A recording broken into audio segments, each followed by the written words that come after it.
Hello everyone, my name's Mike Stevenson. We'll just give it a couple of minutes to see if anyone else comes on and then we'll get started. I hope the sun's shining in Belfast as it is in Edinburgh. Yep.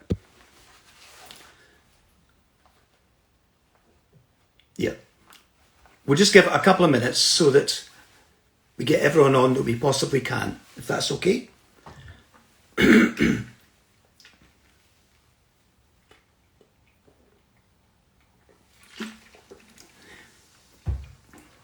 I'm getting lots of lovely waves. That's lovely. Wave to you back.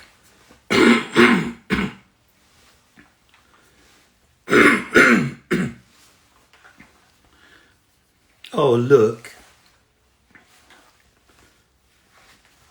Little hearts. I love it. That is so life-affirming. Oh. That's wonderful.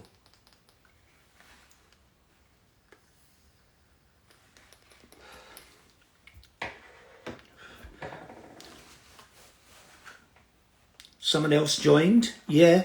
Shall I start? I think so. I am delighted to be meeting you today. I wish I was there in person because nothing beats the connection between people. And that's something we've all been denied to a huge extent this year. And it's hit all of us. And I mean, me, I'm stuck here in a small room in Edinburgh. And normally I'm out giving talks live. And I've had none of that for, I think, March the 13th in 2020 was the last time I had any interaction with people as a live speaker.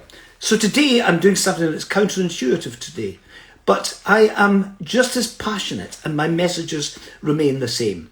And first of all, let me congratulate you because you have done something that I never managed to do. Because I was chucked out of school at 15. It wasn't because I was particularly academically daft. I just couldn't focus in the classroom. I probably had attention deficit disorder, but hadn't been invented then. So anyway, I got chucked out at 15 and, I got a couple of jobs straight away. And then my parents were dissembling. You know what happens when your parents get divorced, and the family was in turmoil. So I went down to London and I started working there. And I got the sack from this job because apparently the customers in London couldn't understand a word I said. So I got the sack. I went back to my landlady and she said, well, if you haven't got a job, you haven't got accommodation. So she asked me to leave there and then. So I ended up sleeping out. Now, there are different ways to get an education and I would not recommend doing it the way that I did it. But, sleeping out was uncomfortable and it was sometimes really dangerous as well.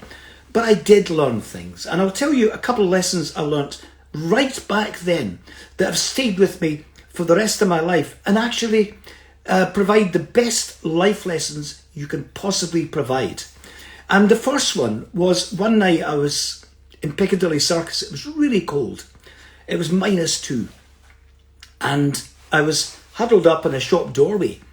And this charity drew up in a van and they said, look, we'll take you to hostel accommodation tonight and in the morning we'll help you find something more permanent. And I said, oh, thank you. Reprieve from the London cold, as chance to get warm and perhaps to get some accommodation. The first thing that happened when I arrived at this hostel accommodation, a big place in Peckham called the Spike, I was asked to take my clothes off. And then I was sprayed with a hose and I felt absolutely that size. So I escaped back into the streets because at least then I had some dignity. So my first lesson is this, and it applies right across all aspects of life, is that people want to be treated as though they're valued and they're significant. So ever since then, I have worked really hard to ensure that every interaction I have with someone lifts them. It doesn't sink their spirits. Does that make sense? Because this is so important. We have so many interactions. Actually, I was talking on public health to this conference on public health, and it was in Waterford. So it was all online, of course. And what happened was that I told this story, and the outcome of that was that every person who works in the front line of health services should be trained in really high standard of communication. So that, imagine if you had, Disney's got this in Florida, where you make sure that every interaction you have lifts people. And you look at the back of the queue to make sure that people at the back of the queue are looked after and feel part of this adventure. So that is something that I learnt very on. The other lesson, and I suppose this applies to anyone at any stage in life. One night in Piccadilly Circus, I found the most prized accommodation available. And this was a cubicle in these toilets, and I tried day after day after day, night after night after night, and I couldn't find one. One day I arrived and I saw an open cubicle, so I went in there, I shut the door, sat in the toilet street, tried to position my head to the left or the right of this pipe. There was like a spine going up behind me. And about, 10 minutes later, there was a knock on the door. And I thought, what? And this very posh voice said, "Excuse me, do you have room for a spare tonight?" And I opened the door, and there was this guy with long hair, straggling beard, with an old coat on, with a rope tied around. He was the archetypical vagrant. And I said, "Of course, come in." And he sat beside me, or across from me, and we talked for 5 hours. Now, the reason I mention this story is that he told me why he was in the streets. And it goes back to him being a very successful businessman, making lots of money. He lived in a big house near Stanmore in Middlesex, and he had a wife and little girl. But he spent very little time at home. And he used to lavish them with gifts. That was his way of compensating. And one day on his wife's birthday, he said to his wife, "I've got a wee surprise for you outside." They walked out, and there was this red sports car. And he said, "Why don't you take yourself and the wee daughter," I can't remember her name, "for a spin?" And off they went down the drive, and he's waving goodbye to them. He never saw them again. They were killed. They wrapped themselves round a tree. He threw away everything and went out on the road. That's how he described it. And he was happy. He was happy because he realised that the most important thing to him, he had ignored, he'd put into second place. And this is really important because he said to me, and I was 16 at this time, he said, whatever you do, never lose sight of what's important to you. And he said, I couldn't have lived with myself as a rich person after that because I'd lost the only thing that really mattered to me. So that has stayed with me as well. I've never pursued money as an aim. I've never had that as my personal vision to make money. And because I believe that, you make money from doing the right thing, the consequence of what you do. So that was another lesson.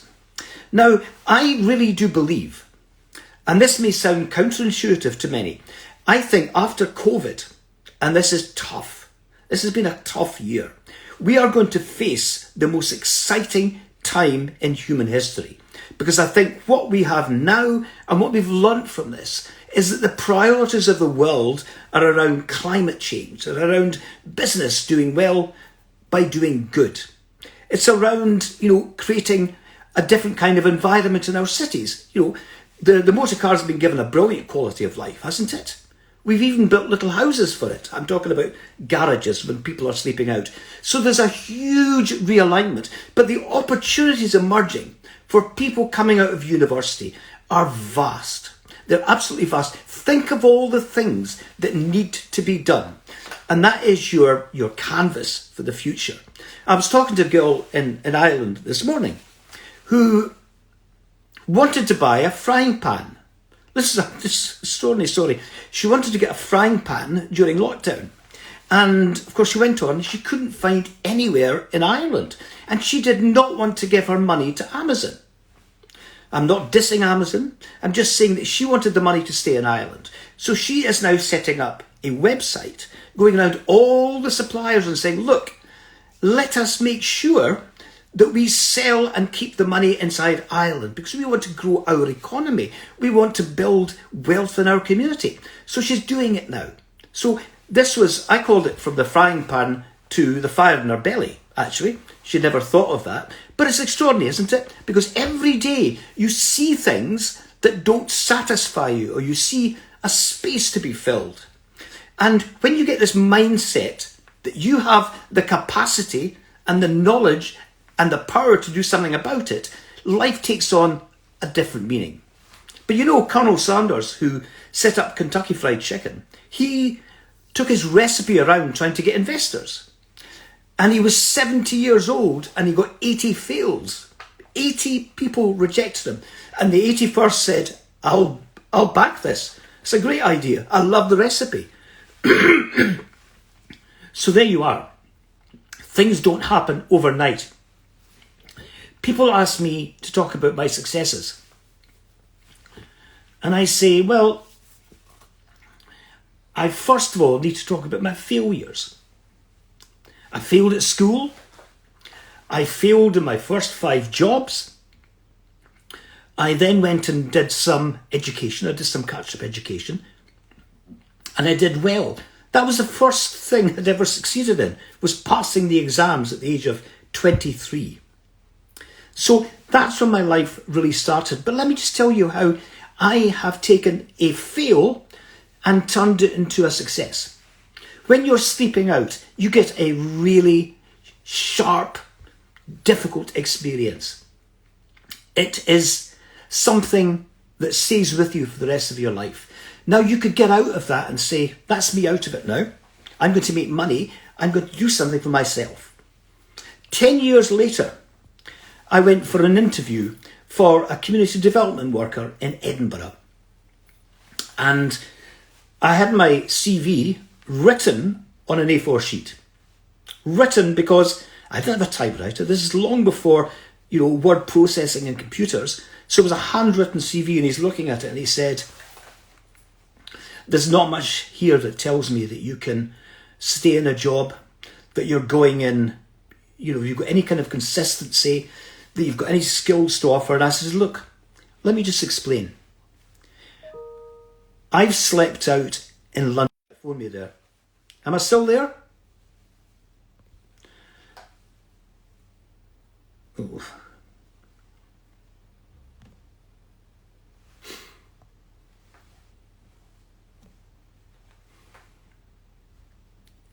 Can anyone see me? Can you see me? I can't, because I can't see myself. Yes? Okay, that's fine. So, no, you can't see me. Sound is back, no visual.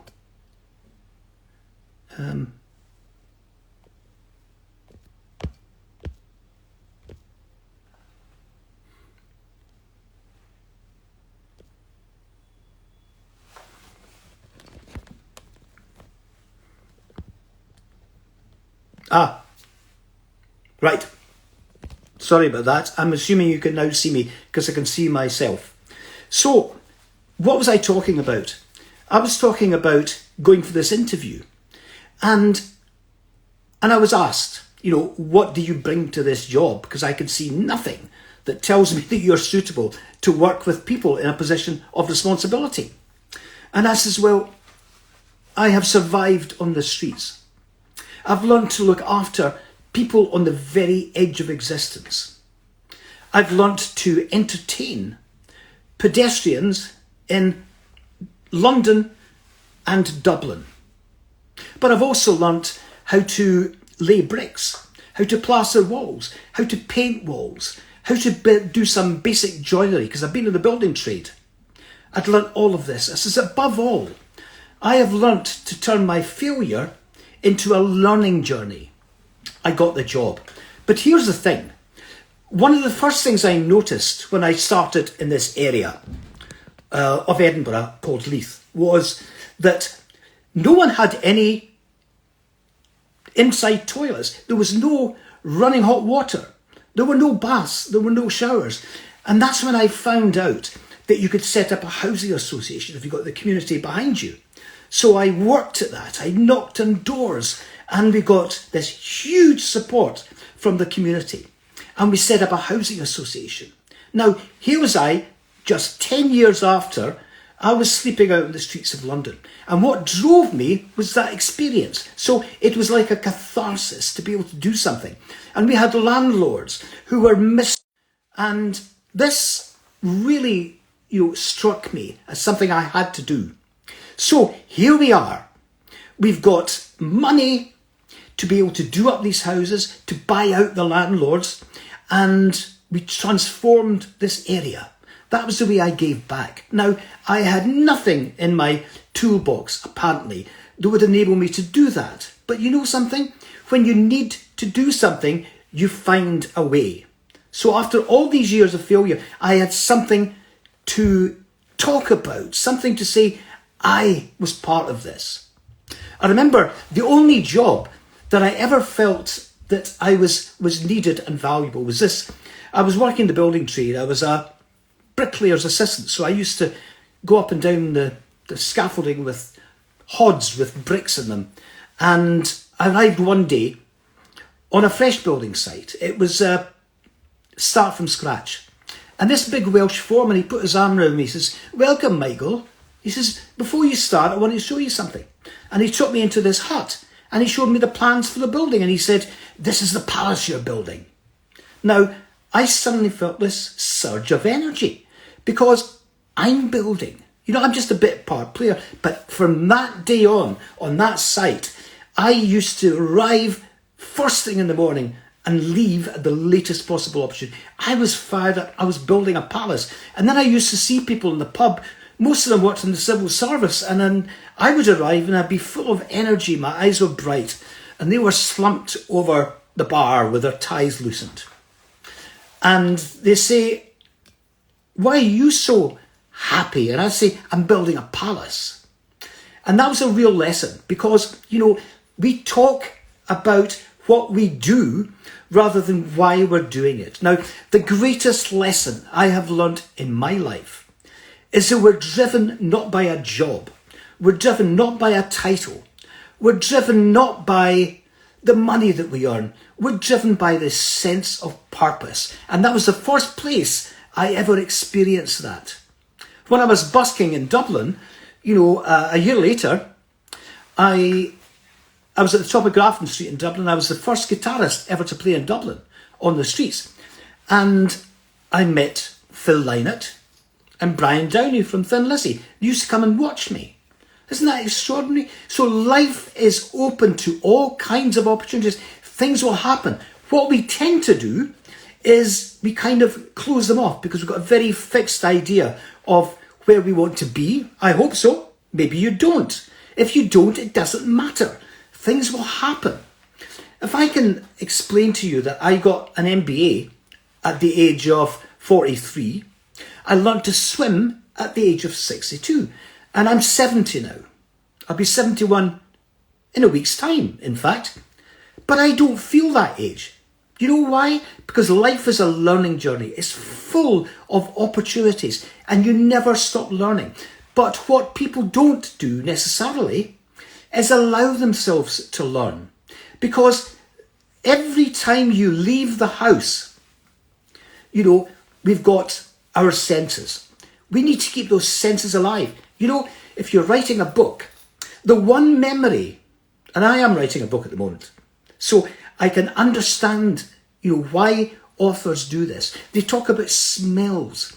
And, when I started writing, I started remembering the smell of linseed oil in the town of Kirkcaldy, where I was, brought up.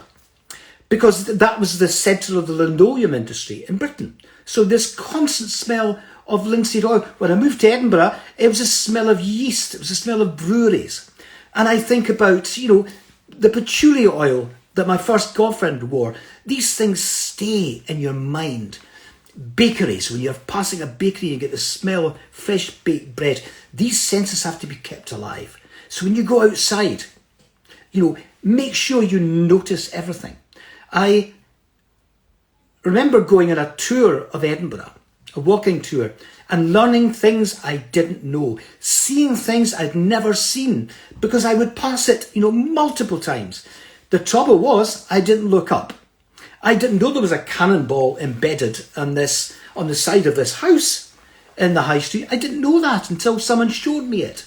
So really important to keep looking, to keep listening, to keep testing your senses, smell the beauty of, flowers and the wet leaves you get in autumn. So that's in a lesson. Now I'll tell you about purpose, because purpose is something that really does define our lives. Now you may not have a very clear purpose. You might have a purpose to, do well for people. You might have a person, you might have a mission about, climate change. You might have one about, improving the lives of people who are living on the margins. You might have one about wanting to contribute to health. In fact, all of these things are linked in so many ways. But I'll tell you a story about purpose. And this was a real extraordinary moment for me, because I talked about purpose and it's always very hard to explain. People didn't really understand what I meant by purpose. And I say, well, I was building a palace, and then I was, transforming an area so that people could live in, homes with running hot water and showers and bathrooms, and not have to worry about those daily tasks that they almost, had forgotten how to complete. You had to wash in the kitchen sink. So can you imagine the privacy problems? Can you imagine the difficulty without running hot water, without the ability to wash? Extraordinary. So I was my mother's Lebanese. So I used to go to Beirut quite a lot, because I had an aunt living there. And my aunt was dying. So I was determined to go out there. And so I booked a flight. The flight was delayed by 2 days because they closed the airport, because there'd been relentless bombing for 2 weeks in South Beirut. So when I arrived there, it was 2 days after the bombing, when the flights had reopened again. And I was walking around South Beirut, and there was rubble everywhere. You cannot explain how difficult it is to, take in what's around you. You see, you've got dust coming into your mouth all the time. You're breathing in dust. You see cars crushed beneath concrete. You see all the accoutrements of life, buried. You see children's clothing. You see toys. You see dining tables. You see all these things that, demonstrate that there was life there, abundant life. And amidst this rubble was a man selling clothing on top of the rubble. And the guide I was with said that used to be a shop. Now, my assumption would be that losing the shop would be devastating. So I said to him, it must have been horrible to lose your shop. And he said, I'm not a shopkeeper. I give people style and confidence. And I thought, wow, that's purpose, isn't it? Because he saw the shop merely as a vehicle for his purpose. And when that vehicle, got lost, it didn't matter, because his purpose was not about having a shop. So that really taught me. And I will tell you a funny thing. I said to my guide, that's a real road to Damascus moment for me. And he said, well, actually, you're on the road to Damascus, which I was. So that's the thing about purpose. Purpose is really powerful. Now, even if it's a short-term purpose, focus on your purpose rather than, I met someone at a network meeting, these business network meetings, you probably don't.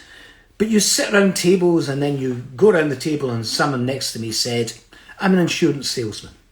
Now, I wanted to go to the toilet. I just wanted to get out. And actually, one of the symptoms of being 70 is that you do have to go to the toilet more than you did when you were 17 or 37.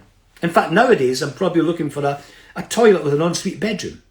But that aside, I thought, I'm an insurance salesman. Here is someone who wants to sell you insurance. So I said to him, look, why don't you start saying to people, I help people sleep at night.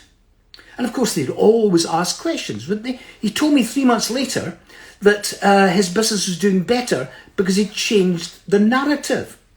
I help people sleep at night. And of course, you get some jokers who say, why? Do you hit them over the head with a baseball bat? Are you dealing Rohypnol? Are you an anaesthetist? No. I give people insurance that fits their lifestyle, their business, and allows them to sleep comfortably knowing their children, their business, and all the rest of it are covered. So his business changed because of that. And it's so simple, because that was a purpose rather than this is what I am. So when you talk to people, start this narrative about your purpose rather than I want to be a. Does that make sense? Because people say, I'm in a job, and they say, when you watch TV quizzes and it goes down and people say I'm a data analyst, or I'm a assistant laboratory technician. Why don't they say something like, I'm part of a team that's trying to find a solution to cancer? The difference would be extraordinary, wouldn't it? And teachers sometimes at school actually bury these ambitions. I remember speaking at one school, and it was a very poor part of Edinburgh where, people very rarely went to university. In fact, they'd had one student went to university in the last 20 years. And I was standing at their prize giving. And this little boy was Polish, living in Edinburgh, 15 years old. I said, what do you want to do? And he says, I want to find a cure for Alzheimer's. And the teacher said, well, what you have to focus on is getting your exams, passing them, and then getting into medical. He says, I know that. The teacher didn't have to say that because he was a little boy who wanted to cure Alzheimer's. Now, I said to the teacher, look, I want to put him in touch with people in the Scottish government so that they can have him as part of this journey towards, curing Alzheimer's. We now know there is a drug that is making a difference. We also know that artificial intelligence in America has found ways of reducing the impact of Alzheimer's by 80% simply by looking into a box. This is the same people who have got a pad that if you put it on top of your head, it increases your working memory by 20%. So these things are happening. So all these people with dreams are finding ways to provide solutions. And the world needs solutions. It needs ideas. So be a solutions person. Be an ideas person. Don't fall into the kind of trap of, I'm unemployed or, having to do a job that I hate. No, whatever job you do, you might have to do. Listen, I had 29 jobs before I was 26, right? Did I enjoy them? Actually, I did. Because you know something? There is not a single job that if you don't go in with the right attitude to do the best of what you can do, then you will find yourself, miserable, unhappy, saying to people, oh, I'm working in McDonald's. Well, McDonald's does brilliant training. Every job I was in, I learnt something extraordinary. And when you bring all that learning together, it makes what you want to do with your life so much better because you've got all these additional references that you can call on. It's extraordinary what you can gather together by the experiences you have. So take any job, whereas you're waiting, take it, do it. Try and give your best of it, but you will learn things about yourself. You will learn things about other people. One of the greatest things I learnt when I was young, I worked in a couple of shops, and I loved giving customers service. I loved the banter. I loved to, raise a laugh with them. And I found that using humour, cemented the relationship, and they spent a bit more. It was that simple. Now, I've used that in my talking. I've used it when I had a business that was doing design, and I would talk to people. I would be the kind of joker, and they absolutely loved it. And people said to me, they used to phone up for a laugh, they were feeling down. These were customers that stayed. They stayed because I built a relationship with them. Does that make sense? Because life is about relationships. And, we've got a chance every time we do anything to build relationships. Look at the people around you today. What kind of relationships are you building with them? The scope ahead of us has got enormous, enormous opportunity. You may not find an opportunity early on in the cycle. You may have to wait. You may have to do other jobs. You may have to do other things. But if your purpose is clear, it doesn't matter. Because everything you do is feeding in information. It's feeding in, knowledge. It's feeding in, new insights. So use them. This is a fantastic time to be alive, or it will be when we come out of COVID finally. Because there are so many things that we know we've got to do to make the world a better place. I hope you're like me and that you think that's a decent thing to do. That's a worthy passion to want to make a world of difference to people. And of course it is. Whatever job you're doing, if it's got a human purpose, you do it with about 20-25% extra effort. And you bring something different, something additional to that. So there's no such thing as just a job. There's no such thing as juster. Because when people say, I'm juster, listen, I've talked to organisations up and down the country, and you meet people in a conference, which I wish I was doing today, by the way, and you say, what's your role? And they say, I'm just an administrator. And I say, what do you mean you're just an administrator? You mean you're the engine oil of the organisation? And they go, I've never thought of it like that. Do you see how important words are? Words are really important. But the narrative that we use ourselves is also important. I mean, can you imagine the difference that history might have, thrown up if Martin Luther King had stood on the Mount in Washington all those years ago and said, I have a strategic plan. But he didn't. He used the word dream. And that is what life is about, is having dreams. We quash dreams in children too readily. Chris Hoy, the cyclist, he went on to win, I think it's 6 gold medals at the Olympics. Well, he was in a private school in Edinburgh, so he wasn't brought up in poverty. But he said to his parents when he was 10, I'm going to be an Olympic cyclist. I'm going to be a gold medalist. And they said, oh, well, fantastic. They bought him a bicycle. And look what he's done since. Now, they could have said, look, get on with your studies, and when you've passed all your exams, we'll get you a bicycle. No, they bought him a bicycle then. He passed his exams. He's a bright guy. So this idea that, you're frightened to talk about your dreams because someone will quash them. Don't let them quash your dreams. Don't let them redirect you. You are you. You have extraordinary talents. You have, you've got power that you don't yet know. Language is important, but the language you speak to yourself and how you speak to people, remember, lifts people's spirits rather than, bringing them down. When you've got a room full of happy people and someone comes in with a face, they look as if they've, experienced some awful trauma, and how the people laughing soon develop the same facial expression and the same mood as the person who's come in. Because our default is not to smile, it's not to feel positive about things. Our default in our culture is to be miserable. And if someone is coming in with a miserable face, we will join them. That's what happens. You think about all those times when you've been in a situation where everyone's really happy, someone comes into the room and brings them down. Now, we come across complexity sellers, whatever we do. I'm going to, just before I finish, I'm going to go in another few minutes, but I want to talk about a guy in Brazil called Jaime Lerner. Now, think about this. This started in the early 80s. Not now. This started in the early 80s.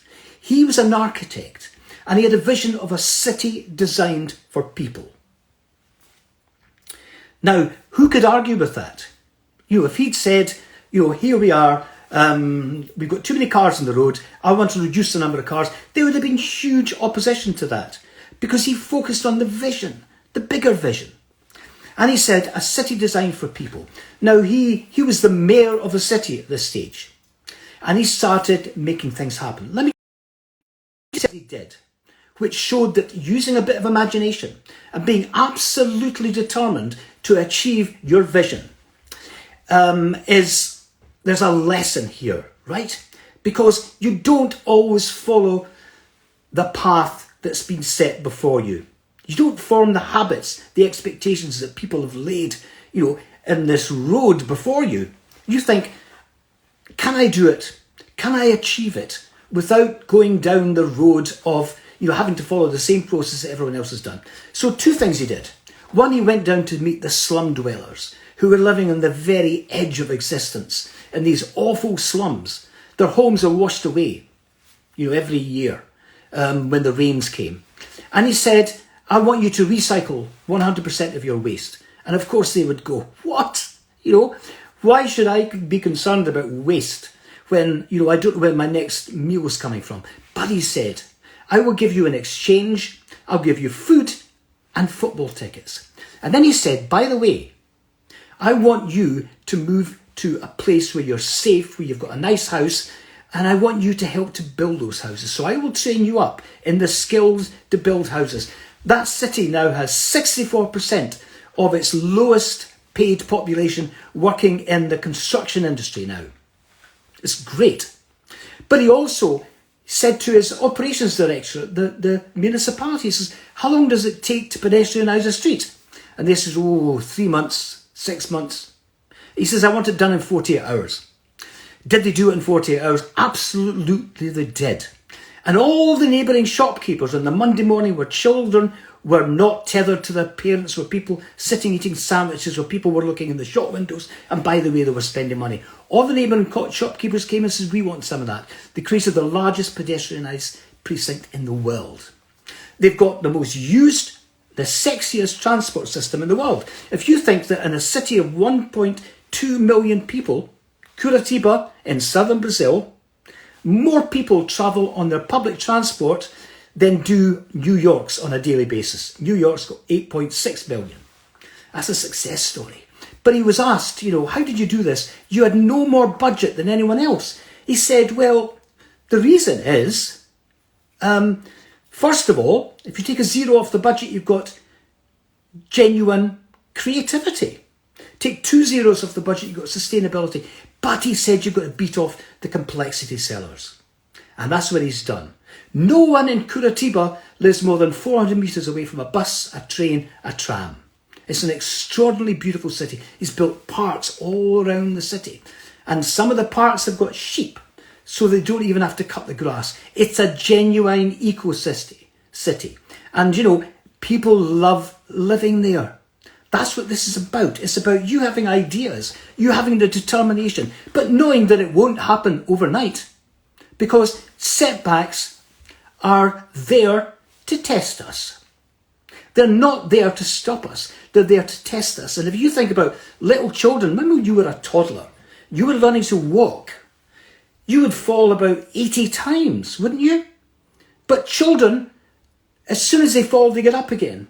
As soon as they fall, they get up again. And then they do things their own way. They walk backwards. They walk on walls.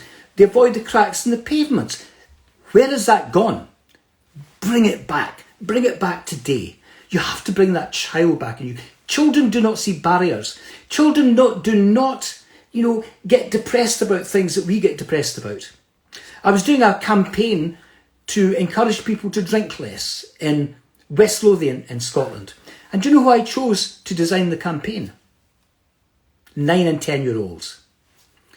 They came up with the most fantastic campaign posters and slogans. One of them was, when you drink, it means broken promises. No adult had thought of that. And when their parents saw this, they were just, oh my God. I promised to take her to the zoo last week. And then on Saturday, I said, I've got a bit of a hangover. Can we do it some other time? To that child, the zoo was Saturday. And you can't just say, we'll put it off to another time, because children are really alive to that. So deliver on your promises. Communicate with people in a way that lifts their spirits. Find your purpose and stick with it. Make sure that whatever you do to the best of your ability. You're never just a. If you go to Los Angeles, around Hollywood, all the waiting staff are aspiring actors and actresses. That's how they get noticed. So there is no sense over there that working in the hospitality industry is anything less than an opportunity. And what a great place to learn how to interact with people, how to, make people happy, how to build relationships, build friendships. I have offered jobs to 2 people who have served me in a restaurant in the past, 20 years. Why? Because there was something about them.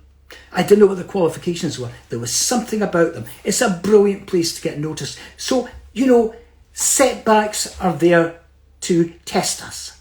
They're there to maybe redirect us a bit. They're never there to stop you. And if you have the attitude of a toddler, or the attitude I've got now, because I lost all my business this year, not a penny. This is the first gig I've had in over a year of any meaning. And, I'm still here. I'm enthusiastic. I've used this year for learning. I've used this year to watch Netflix. And by the way, I love Netflix. I've seen things that blow me away. There is never a downtime. If something takes you 2 years to achieve, you will appreciate it more than if it took you 1 day. There's a professor in Stanford University in the States, and I've shared a stage with her. Her name is Professor Carol Dweck, and she wrote this book called The Growth Mindset. And I'll just tell you this very, very briefly, because she's a wonderful woman, and this has infected the way we start to do things in Scotland, because she was over here helping us. And it goes like this. She noticed that those students who arrived at Stanford, who'd sailed through, whose parents were wealthy, who had no hurdles on the way, they struggled when they arrived at ground zero at Stanford University. Those that have struggled, those that have worked really hard to get there, they were the ones that thrived. So there's a lesson, right? Every struggle, every fall, every setback strengthens you. It makes you a better person. It gives you an advantage over other people. So you're going to be leaving university. I don't know what you're going to be doing. I don't know what subject you've done. But don't think because you can't get a job immediately in the subject area in which you've specialised in, that it means anything. It doesn't. When I look at CVs and I see someone's worked at McDonald's, or someone's stacked shelves, or someone has done a gardening job, or they've done voluntary work, that's what sets me off. That's what makes me realise that this person has got something added to the qualification. So we are approaching a time of enormous opportunity. I really do believe we're approaching a time of excitement, breathtaking excitement. So many things are happening now. Every day I see things that are going to change the world. The young girl in London at university who's discovered that fish skin and scales can create an alternative to plastic. And of course, fish are ubiquitous around the world. Isn't that fantastic? So nothing is impossible. Nothing human is impossible. So you've got, an opportunity ahead of you that I wish I was at your stage in life. I really do. Because I think the world is going to become a better place over the next 10 years. Because we've learnt something. Go and make it happen. You've got so much power that you don't yet know you have. Discover that power. By looking around, by using any opportunity you can to learn, by meeting people who don't fit into your immediate circle. That's what life's about. Go, make a success. And every time you fall, remember, it's just a reminder that when you achieve your success, you're going to be stronger, you're going to be better at it. Okay? Now, I think I've come to the end of this. Wow, that's 45 minutes I've been speaking for. Well, maybe slightly less. Can I look at any questions that have been asked, and let's let's get some of these answered. Or any comments? Are there any questions? Because if not, put them up now.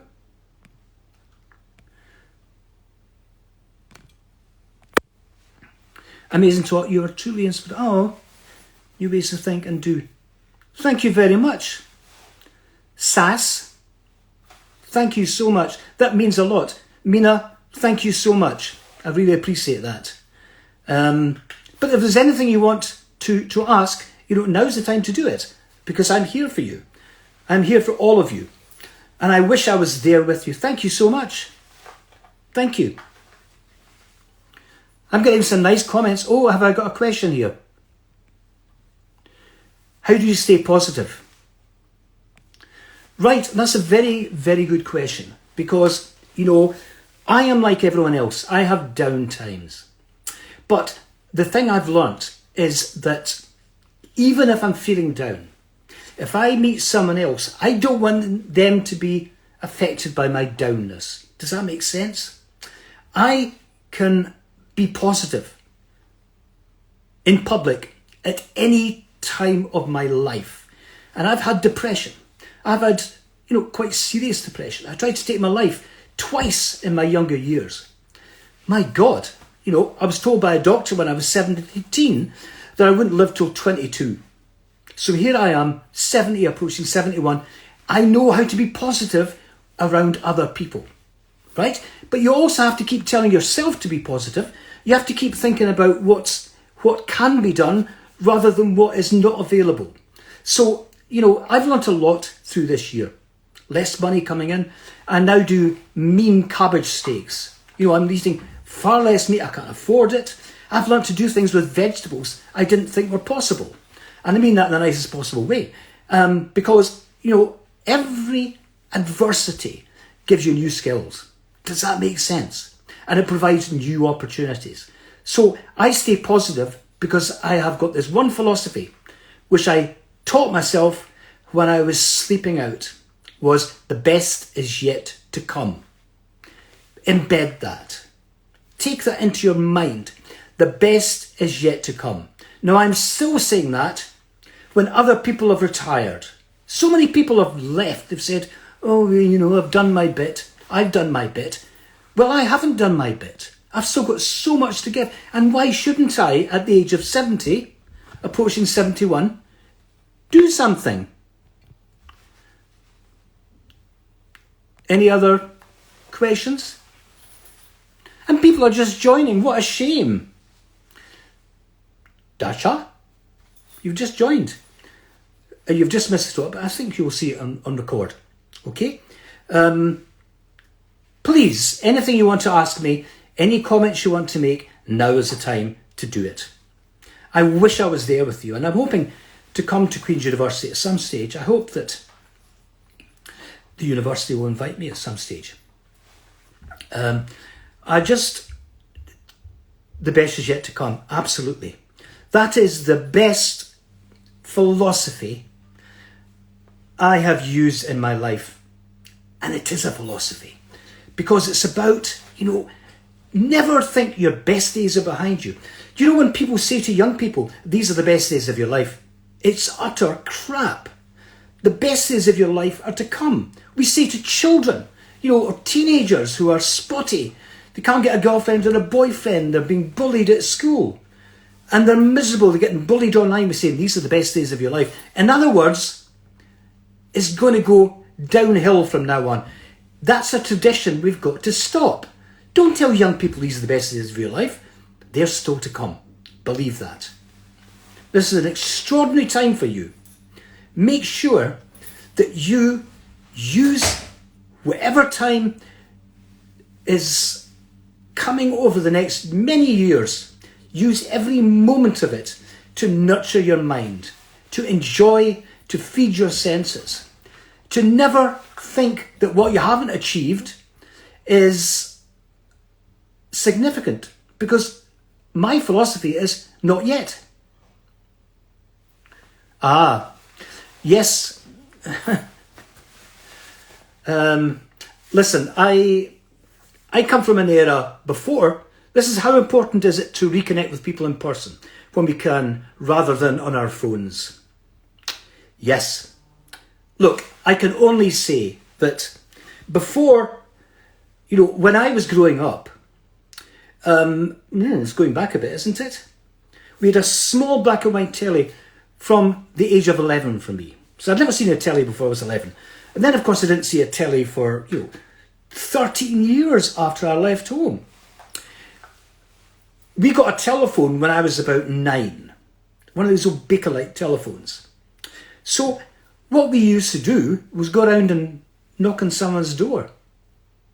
It sounds very strange, but I'll tell you, there is nothing better than personal contact, because there's an energy that comes from that you cannot get. I mean, look, I'm trying to talk to you on a mobile phone interface at the moment through Instagram, and I hope I've done all right. But, if you were there would be something happening. There'd be an electricity, and that electricity is very hard to recreate. So it really is going to be important to reconnect with people and celebrate the fact that you've got human connection, because the only way to do something really well is to sit and talk to someone and look in the whites of their eyes, because that tells you so much.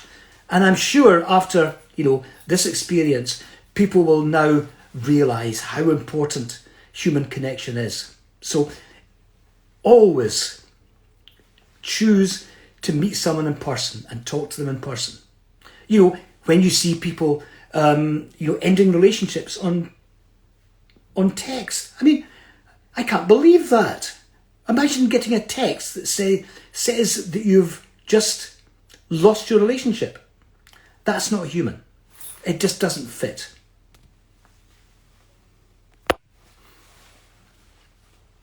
Anything else? Well, can I ask you a question? Did you enjoy that? Oh, of course I don't know. I'm seeing little hearts going up. Lots of little hearts. I hope that means that at least someone has. And it's been an absolute joy to be given the opportunity to talk to you. And, I hope that you've taken something out of this, because what do I have at 70? I have life experience. That's it. I have failed. That's it. But failure is always the precursor to success. Because how do you know you're successful if you haven't failed? Does that make sense? Failure or falling is a precursor to doing something better and getting more from it. So you don't fail.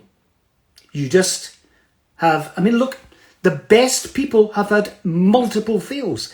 Think of all those people who had so many. I think Benjamin Franklin, didn't he have something like, 2,500 patents, and he's only remembered for one big invention. So fails are okay. If you don't fail, you can't succeed.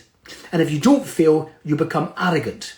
If you don't fail, you have no humility. And humility is the quality that we all need.